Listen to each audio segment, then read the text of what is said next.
አለ ብለ ቦታውን አትልቀቅ። ፈተና አለ ብለ ቦታውን አትልቀቅ። እዛው ሆነ ተፈተን፣ እዛው ሆነ ተሰደብ፣ እዛው ሆነ ሰዎች ይቀጥቅጡ። በድንጋይ የደበደበ ሰው በሚቀጥለው ቀን ቀይ ምንጣፍ ያነጥፍና ና በዚህ ይልሃል በክብር። በህይወቴ እንደንትና ማንም አልጎዳኝም የምትለው ሰው እሱ ራሱ ነው ለእጅ ቀለበት ይዞ የሚመጣው። ለአንገት በጣም የሚያምር ወርቅ ገዝቶ የሚመጣው እሱ ነው። በ5 ሰው ተባረ በ5000 ሰው ትመለሳለህ። ባዶ እጅህን ወጥተህ በብዙ ምርኮ ትመለሳለህ። የአንዳንዶቻችሁ ጉዳይ እንደ ዮሴፍ ጉዳይ ይሆናል። የአንዳንዶቻችሁ ጉዳይ እንደ አብርሃም ጉዳይ ይሆናል። የአንዳንዶቻችሁ ጉዳይ እንደ ዳዊት ጉዳይ ይሆናል።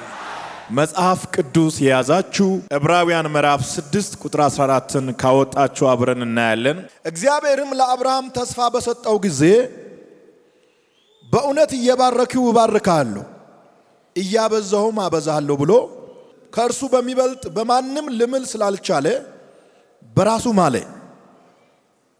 እንዲሁም እርሱ ከታገሰ በኋላ ተስፋውን አገኘ። የመልእክት ርዕስ በትዕግስት መጠበቅ ይላል። በምን ቁጥር 14 ላይ ያለው ሐሳብ ስለ እግዚአብሔር ነው የሚያወራው። ቁጥር 15 ላይ ያለው ሐሳብ ደግሞ ስለ አብርሃም ያወራል። እንዲሁም እርሱ ከታገሰ በኋላ ተስፋውን አገኘ። ትዕግስት የሚባል ትምህርት ቤት አለ። ንገረው አጠገብ ያለውን ትዕግስት ትምህርት ቤት ታውቃለህ ወይ?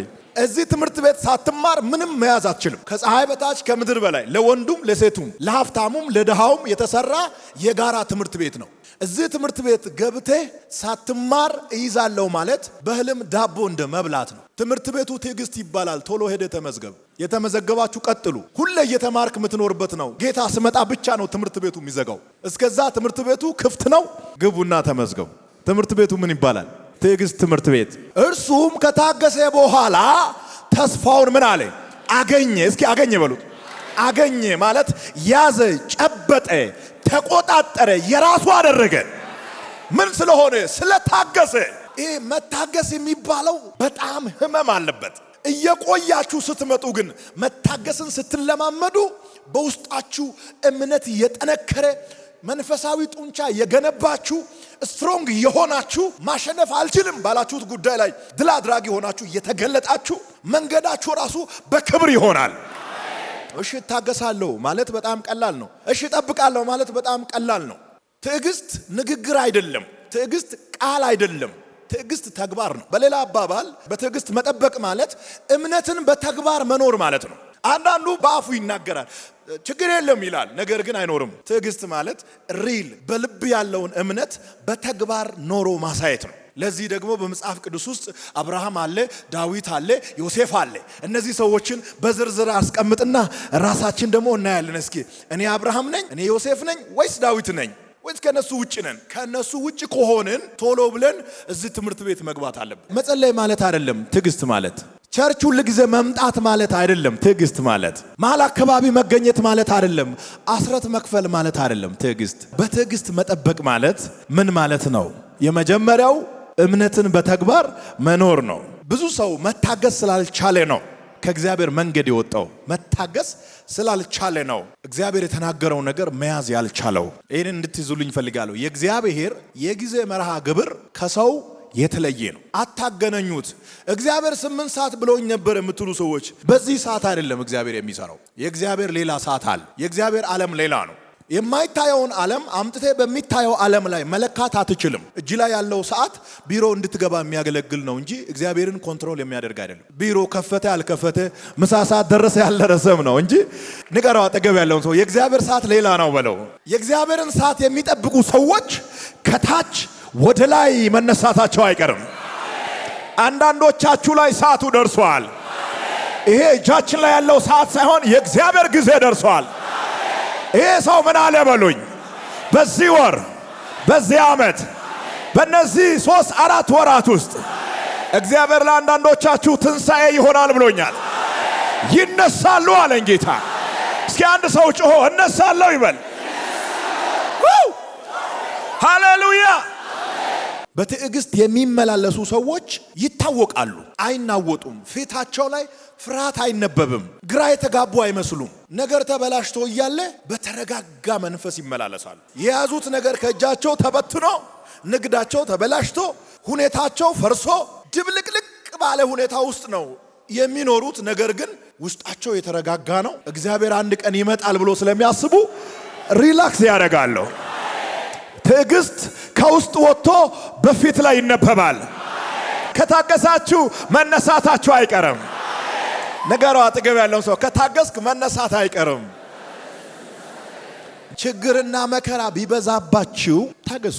የታገሱትን የማይጥል በራሱ ጊዜ መጥቶ ከትቢያ የሚያነሳ ድንቅ አምላክ አለን። በመታገስ ውስጥ ያለውን በረከት መገናኘት እፈልጋለሁኝ። ነገር ግን በራሱ ትዕግስት ምንድነው የሚገኘውስ ኬት ነው የምትሉኝ ሰዎች፣ ትዕግስት የመንፈስ ቅዱስ ፍሬ ነው። ከሱፐር ማርኬት አታገኙም። ሱቅ ውስጥም የለም። አሜሪካ ካናዳ ሄደ የምታገኘው አይደለም። ኤምባሲ ገብተ የምታገኘው ቪዛ አይደለም። ትዕግስት የመንፈስ ቅዱስ ፍሬ ነው። በውስጣችሁ ያለው የእግዚአብሔር መንፈስ ነው ትዕግስትን የሚሰጣችሁ። ትዕግስት ፍለጋ ከተማ አትሂዱ። ትዕግስት ፍለጋ የሆነ ቸርች አትሂዱ። ትዕግስት ያለው አንተ ውስጥ ነው። ትዕግስት ፍሬ ነው። ምን አይነት ፍሬ? የመንፈስ ቅዱስ ፍሬ ነው። መንፈስ ቅዱስ እናንተ ውስጥ ካለ ይሄንን ፍሬ በህይወታችሁ ላይ ፕራክቲስ ማድረግ ትችላላችሁ። መንፈስ ቅዱስ ነው ራሱ መታገስ እንድትችል የሚያደርገው እኮ መንፈስ ቅዱስ ነው። ሰው ትዕግስት የለውም፣ አይታገስም። ሰው በትዕግስት መጠበቅ ማለት በመከራ ውስጥ መቋቋም ማለት ነው። አያምም ማለት አይደለም፣ አያስጨንቅም ማለት አይደለም። ቦታው ላይ ሆነ ተሰደብ፣ ቦታው ላይ ሆነ ተገፋ። መገፋት አለ ብለ ቦታውን አትልቀቅ። ስድብ አለ ብለ ቦታውን አትልቀቅ። ረሃብ አለ፣ ችግር አለ፣ ፈተና አለ ብለ ቦታውን አትልቀቅ። እዛው ሆነ ተፈተን፣ እዛው ሆነ ተሰደብ፣ እዛው ሆነ ሰዎች ይቀጥቅጡ። የሆነ ቀን በድንጋይ የደበደበ ሰው በሚቀጥለው ቀን ቀይ ምንጣፍ ያነጥፍና ና በዚህ ይልሃል በክብር። ይሄንን በራሴ አይቻለሁ። እንደ ውሻ በድንጋይ የደበደቡ ሰዎች ከታገሳችሁ በሚቀጥለው ወር በሚቀጥለው ዓመት ቀይ ምንጣፍ አንጥፎ በክብር አበባ ይዞ ይቀበላሉ። ትዕግስት ይሄንን ያደርጋል። ከታገሳችሁ ታያላችሁ። የሰደቡ ያንቋሸሹና ያዋረዱ የእግዚአብሔር ጊዜ ሲደርስ ራሳቸው ናቸው መንገድ ላይ ምንጣፍ የሚያነጥፉ፣ ዌልካም የሚሉ፣ ስጦታ ይዞ የሚጠብቁ። በህይወቴ እንደ እንትና ማንም አልጎዳኝም የምትለው ሰው እሱ ራሱ ነው ለእጅ ቀለበት ይዞ የሚመጣው። ለአንገት በጣም የሚያምር ወርቅ ገዝቶ የሚመጣው እሱ ነው። የካሳ ቀን አለ በለው አጠገብ ያለው። በ5 ሰው ተባረ በ5000 ሰው ትመለሳለህ። ባዶ እጅህን ወጥተ በብዙ ምርኮ ትመለሳለህ። የአንዳንዶቻችሁ ጉዳይ እንደ ያዕቆብ ጉዳይ ይሆናል። የአንዳንዶቻችሁ ጉዳይ እንደ ዮሴፍ ጉዳይ ይሆናል። የአንዳንዶቻችሁ ጉዳይ እንደ አብርሃም ጉዳይ ይሆናል። የአንዳንዶቻችሁ ጉዳይ እንደ ዳዊት ጉዳይ ይሆናል። ስቃይ የበዛባችሁ አይዟችሁ። የምትገፉ ሰዎች አይዟችሁ። ያልተካሳችሁ ሰዎች አይዟችሁ። እግዚአብሔር ሳይጎበኛችሁ አይተውም። እግዚአብሔር ሳይጎበኛችሁ አይቀርም። ዋናው ጉዳይ በትዕግስት መጠበቅ ከሆነ አንደኛው በትዕግስት መጠበቅ ማለት የመጀመሪያው በመከራ ውስጥ መቋቋም ማለት ነፋሱ ይመጣና አርጎ ወደ ቀኝ ሲገፋ እንደዚህ ብለ ወደ ላይ መነሳት። ሁለተኛ መጥቶ እንዳይነካኝ ብለ ቦታ አትቀይር። እንደዚህ ባልክበት ቀና በል እንደ ዛፍ። መቋቋም ማለት ወጀቡን መቋቋም፣ ስድቡን መቋቋም፣ ረሃቡን መቋቋም፣ ስደቱን መቋቋም፣ ከውስጥና ከውጭ የሚመጣውን ስጋትና ፍርሃት መቋቋም። እንደዚህ ብለ ለቦክስ ብትሰነዝር ማንም ይጥላል። እንደዚህ ብሎ ቦክስ የለም አይመጣም። ለመቋቋም ነው ይሄ ነገር። ከአንዱ እግር ምን ያህል መራቅ እንዳለበት ሳይንስ አለው። ዝም ብለ እንደዚህም አትልም። እንደዚህም አትልም አይደለ እንዴ? ሳይንስ አለው። በላ አጠገብ ያለው ሰው ሳይንስ አለው። ስፒሪቹዋል ነገር በራሱ ምን አለው? ሳይንስ አለው። ሳይንሱ የእግዚአብሔር ቃል ነው። በእግዚአብሔር ቃል ላይ የምትቆም ከሆነ የሚመጣውን ሁሉ መቋቋም ትችላለህ። አንዳንዱ መቋቋም የማይችለው እንዲህ ስለሚቆም ነው። አቋቋምን አስተካክል። መንፈሳዊ አቋቋም መረዳትን አስተካክል። መንፈሳዊ አቋቋምን አስተካክል። መንፈሳዊ ዝግጅትን አስተካክል። አንደርስታንዲንግህን አስተካክል። ጠባብ አንሁን። እግዚአብሔር ትልቅ ነው። ቀኑን ጠብቆ ይመጣል።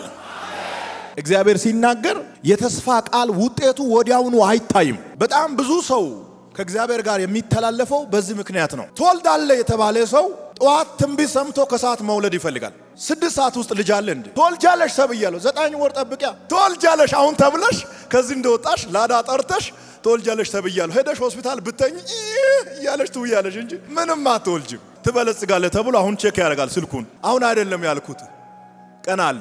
ለምንድን ነው እላለሁ ደግሞ አንዳንድ ጊዜ እግዚአብሔር ቆይ ሁሉን ቻይ ነው። 15 ዓመት ያልወለደችውን ሴት ወዲያውኑ እንድትወልድ ለምንድን ነው ማያደርገው ትላለህ። አንዳንዴ ትበለጽጋለህ ይላል። ብሩ የሱ ነው፣ ወርቁ የሱ ነው። ታዲያ ለምንድን ነው እግዚአብሔር ዝም ብሎ አንድ 300 ሚሊዮን አካውንቴ ላይ ጣል ማያደርገው ትላለህ አይደል? ትላለህ እኮ ለምን ጊዜ ይፈልጋል እግዚአብሔር ትላለህ። እግዚአብሔር ከተናገረ በኋላ ጊዜ የሚፈልግበትን ዋናውን ጉዳይ ሊነግራችሁ ነው። የመጀመሪያው እኛ እንድንዘጋጅ ይፈልጋል። የተሰራ ማንነት፣ የተሰራ አእምሮ፣ የማያሳፍር ማንነት እንድኖሩ ስለምፈልግ ይናገርና ተስፋውን ያስይዛል። ከዛ በኋላ እንድትጠብቅ ያዛል። በመሃል ግን ትጠብቃለህ። ያ ጊዜ የመዘጋጀት ጊዜ ነው። በውስጥ ትዘጋጃለህ፣ በውጭ ትዘጋጃለህ። አእምሮአዊ መዘጋጀት፣ መንፈሳዊ መዘጋጀት፣ አካላዊ መዘጋጀት አለ። እግዚአብሔር አንድ ጊዜ ትልቅ ፈተና አይልክብህም። መጀመሪያ እግዚአብሔር እንደ እሾክ አይነት በቀጭኗ ነው የሚወጋው ትላለህ፣ ቀለል አድርገህና ቀጣይ ግን ምስማር የሚያክል ትንሽ ወፈር የሚል ይመጣል። እሱ ደግሞ ያዝብላል። ቀጣይ ደግሞ ፌሮ የሚያክል ይመጣና አየህ ጩኸቱን እያስተካከልክ ትመጣለህ ምናምን። ውስጥ ላይ ጡንቻ እየተገነባ ነው። ከተቀጠቀጥክ በኋላ ወርቅ ትሆናለህ። አንድ ጊዜ በጣም ከባድ ፈተና ቢገጥምህ መቋቋም አትችልም። ኮላፕስ ታደርጋለህ። መጀመሪያ አንዴ ነው ክሊክ የሚያደርገው፣ ፈገግታ ይቀንሳል። ከዛ ሁለተኛው መጥቶ ደብል ክሊክ ያደርጋል። ሶስተኛው ይመጣና ትሪፕል ያደርጋል። ታታታታ እንደምንበለጽግ ይናገራል። ትልቅ መድረክ ላይ ወጥተን እንደምናገለግል እግዚአብሔር ይናገራል። ሻይን እንደምናደርግ እግዚአብሔር ይናገራል። ግን ጊዜ ይወስዳል። ይህ ጊዜ የሰው ጊዜ አይደለም፣ የእግዚአብሔር ጊዜ ነው። የእግዚአብሔር ጊዜ ያዋርዳል፣ የእግዚአብሔር ጊዜ ያከብራል። የእግዚአብሔር ጊዜ ባለጠጋ ያደርጋል፣ የእግዚአብሔር ጊዜ ደሃም ያደርጋል። ያ የመዘገየት ጊዜ ትዕግስት ይጠይቃል፣ እምነትንም ይፈትናል። በትዕግስት የሚኖር ሰው የእግዚአብሔር ጊዜ የተሻለ መሆኑን ያውቃል። መክብብ ምዕራፍ 3 ቁጥር 11ን ስክሪኑ ላይ ከመጣ እናያለን። ነገር ሁሉ በጊዜው ውብ አድርጎ ሰራው። ስለ ዮሴፍ ነው የምናየው። እግዚአብሔር መጀመሪያ ለዮሴፍ በህልሙ አማካኝነት ታላቅ ተስፋ አሳየው። በኋላ ይህ ተስፋ ለ13 ተከታታይ ዓመታት ከፊቱ ጠፋ። በመሃል ቅድም እንዳልኳችሁ የመጠበቅ ጊዜ ነበረ። ለ13 ዓመታት ዮሴፍ በዚያን ወቅት 17 ዓመት ልጅ ነበረ። በ30 ዓመቱ ነው ህልሙን ያየው። በዛ መሃል እጁ ላይ ካቴና ገብቷል። ጸጉሩን ተልጯል። ጉድጓድ ውስጥ ተጥሏል። የማንም መጫወቻ ሆኗል። በኋላ ህልሙን ጨበጠና ዙፋን ላይ ተቀመጠ። የእግዚአብሔር ጊዜ ይህንን ያደርጋል። ወደ ዳዊት እንምጣና ዳዊት ንጉሥ እንደሚሆን እግዚአብሔር ነገረው። በዘይት ተቀባ። ቀጥታ ወደ ዙፋን አልመጣም፣ ወደ ምድረ በዳ ነው የሄደው። ክንግ ተብሏል። ይሄ ሰው በጣም የሚገርም እንዲህ በሚል ወንበር ላይ ነው መቀመጥ የነበረበት። ነገር ግን ሁለት እንዲህ ያለ ጫማ አድርጎ ወደ ምድረ በዳ ነው የሄደው። ጠብቅ፣ ትነግሳለህ ተብለሃል፣ ጠብቅ። የት ልጠብቅ? ቤተ መንግሥት ውስጥ አይደለም የምትጠብቀው፣ ጫካ ውስጥ ጠብቅ። ቀኑ ሲደርስ ቀጥ ብሎ መጣ። ንጉሥ ዳዊት ነገሰ። እግዚአብሔር በጊዜው ውብ አድርጎ ይሰራል። የታገሱ ሰዎች የሚይዙት ውጤት በጣም ውድ ነው፣ እርካሽ አይደለም። ሐናን ከተመለከታችሁ በጣም ታገሰች። የያዘችው ማንን ነው? ሳሙኤልን ነው። ምን ያህል ውድ እንደሆነ ታውቃላችሁ? ከታገሳችሁ የምትይዙት ሳሙኤልን ነው። የትዕግስት ውጤት በጣም ውድ ነው። እግዚአብሔር ትዕግስት እንዲሰጣችሁ ጸልዩ። የትም ቸርች ብትሄድ ቶሎ ማይሆን ነገር አለ። አንዳንዱ ቦታም ይቀይራል፣ ከተማም ይቀይራል። ጥሩ ነው ቀይሮ መሞከር። ግን ደግሞ መሰረታዊ ነገር አለ፣ በመቀየር ማታስተካክለው ነገር አለ። ከኢዩ አይደለም ከሚካኤል ብሰማ ቶሎ ማይሆን ነገር አለ። ለዘካርያስ መጥቶ መልእክት የተናገረው መልአክ ማን ነው? ገብርኤል ነው። እኔ ከእግዚአብሔር ነው የተላኩት ብሎ ነው የተናገረው። በዛውኑ ቀን ወልዷል? አልወለደም። 9 ወር ግድ ነው። ገብርኤል እንኳን ብናገር በጣም ኃይለኛ ነብይ ነው የምፈልገው ብለህ አትዙር። ገብርኤል እንኳን ብናገር 9 ወር ግድ ነው። ከሆስፒታል ሆስፒታል ይሻላል፣ ከመርማሪ መርማሪ ይሻላል፣ ከከተማ ከተማ ይሻላል። ከእግዚአብሔር የሚሻል ሌላ እግዚአብሔር የለም። እግዚአብሔር አንድ ነው። ጠብቁ ታገኛላችሁ። ባይታይም እያለቀ ነው። ድምፅ ባይኖርም እያለቀ ነው። የማይጨበጥ ሆኖ ቢታሰብም እያለቀ ነው። አትጠራጠሩ። እግዚአብሔር በመንፈሳዊ ዓለም እየገነባ ነው። በመንፈሳዊ ዓለም እየሰራ ነው። በመንፈሳዊ ዓለም እያስተካከለ ነው። አሁን ለአንዳንዶቻችሁ እግዚአብሔር ቤት እየሰራ ነው። እብድ ነው ይሄ ሰው በለኝ። እግዚአብሔር ቤት እየሰራ ነው። አንተ ይኸውልህ አሸዋ አላመጣህም፣ ድንጋይ አላመጣህም፣ ውሃ አላመጣም፣ ፌሮ አላመጣም፣ ግን እግዚአብሔር ቤት እየሰራ ነው። እዚህ አካባቢ ደግሞ እግዚአብሔር የሆነ ነገር እየሰራ ነው። አታየም፣ ግን እየሰራ ነው። እያለቀ ነው አለኝ ጌታ። እያለቀ ነው፣ እያለቀ ነው። እግዚአብሔር ከኛ ምን ይፈልጋል? ግልጽና አጭር መልስ አለኝ። የመጀመሪያው እንድንቆይ ይፈልጋል። እሱ ሲያናግረን በተገኘንበት ስፍራ ላይ እንድንቆይ ይፈልጋል። ምን ማለት ነው? በእምነት ላይ እንድንጸና፣ እንዳንንቀሳቀስ እና በቦታው ሆነን እንድንጠብቅ ይፈልጋል። እንድንቆይ ብለን ስንል እንድንጸና ይፈልጋል። በእንድንቆይ ውስጥ ያለ ሌላ መልእክት እንድንጸና ይፈልጋል። በእንድንጸና ውስጥ ደግሞ ያለው ሶስተኛው ደረጃ እንዳንንቀሳቀስ ይፈልጋል። በዚህ መልኩ እንድንቆይ ይፈልጋል። ሁለተኛው እንድንመካ ይፈልጋል። በምኑ ላይ ነው የምንመካው? እየተገፋን፣ እየተሰደድን፣ እየተራብን፣ እየታመምን እንዴት ነው የምንመካው ሲባል መመኪያችን ተስፋ ነው። እግዚአብሔር በሰጠን ተስፋ ላይ እንድንመካ ይፈልጋል። ጳውሎስ እኮ ታስሮ በእስሩ ይመካል። ታስሮ እኔ በመታሰሪያ አላፍርም፣ ተስፋ ተሰጥቶኛል፣ እመካለሁ አለ። እንዳውም ኩራት ይሰማኛል። በምንድን ነው የምትኮረው? እስር ቤት ሆነ እጅ ላይ ካቴና ገብቶ ምንድን ነው የምትኮረው? ምን ያስመካል? እኔ እኮ ይሄ አይደለም፣ እኔ የምመካው በእግዚአብሔር ተስፋ ነው ይላል። ስለዚህ እግዚአብሔር እንድንመካ ይፈልጋል። በምን ላይ? በቃሉ ላይ፣ በተሰጠን ተስፋ ላይ እንድንመካ ይፈልጋል። ሶስተኛውና የመጨረሻው እንድናምን ይፈልጋል። እንድናምን የሚለው ትልቅ ትርጉም አለው። እግዚአብሔር የተናገረውን ቃል የማያርም አምላክ እንደሆነ እንድናምን ይፈልጋል። እግዚአብሔር ከተናገረ በኋላ ያርማል ብለህ ታስባለህ? ቆይ ለማስተካከል ነው፣ ባለፈው የተናገርኩትን ለማስተካከል ነው የመጣሁት አይልም እግዚአብሔር። ሰው ደውሎ ካወራ በኋላ እንደገና መልሶ ደውሎ ሮብ ያልኩትን ለአርብ ቀይሬያለሁ ይላል። እግዚአብሔር ካለ ያለ ነው። ስለዚህ እመን ይላል። አትጠራጠር። እሱ የተናገረውን ቃል የሚያርም አምላክ አይደለም። እግዚአብሔር ቃሉን አያርምም በል አጠገብ ያለው። ስለዚህ እመን፣ በቃ ዝም ብለህ እመን። ትዕግስት እንደ ዘር ነው። እርሱ በመሬት ውስጥ ተቀመጠ ቢመስልም በጊዜው ይበቅላል። እግዚአብሔር ቃሉን እንደ ዘር ይዘራል። እኛም በትዕግስት መጠበቅ እንገነባለን። ትዕግስት ዘር ነው ብያችኋለሁ። በልባችሁ ያዙ፣ ታገሱ። የእግዚአብሔር ቃል አንድ ቀን ይበቅላል።